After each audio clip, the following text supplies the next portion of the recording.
भूतिया हवेली। रात का अंधेरा धीरे धीरे गहराने लगा। गांव के लोग हमेशा से ही उस पुरानी हवेली से डरते थे जो गांव के किनारे पर खड़ी थी। कहा जाता था कि वहां एक भूतनी रहती है जो हर रात अंधेरे में अपने मृत पति के लिए रोती रहती है। एक दिन गांव के एक युवक अजय ने तय किया कि वह उस हवेली में रात बिताएगा और देखेगा कि क्या सचमुच वहां कुछ अजीब होता है। जैसे ही रात हुई, अजय हवेली में दाखिल हुआ। हवेली के दरवाजे की चरचराहट और दीवारों पर चढ़े मकड़ी के जाले उसकी दिल की धड़कनें बढ़ा रहे थे। वह हवेली के अंदर गया और एक कमरे में लैंप जलाया।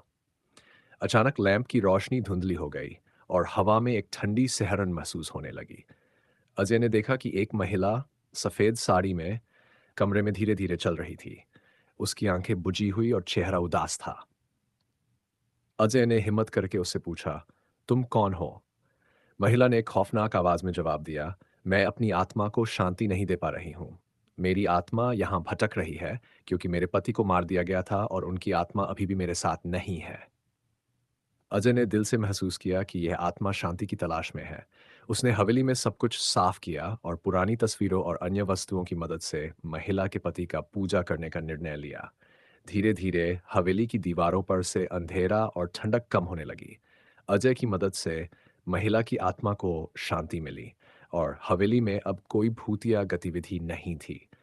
अजय ने गांव वालों को हवेली की कहानी बताई और अब वह हवेली एक यादगार स्थान बन गई जो अजय की बहादुरी और एक भूतनी की खोज की कहानी को समेटे हुए है।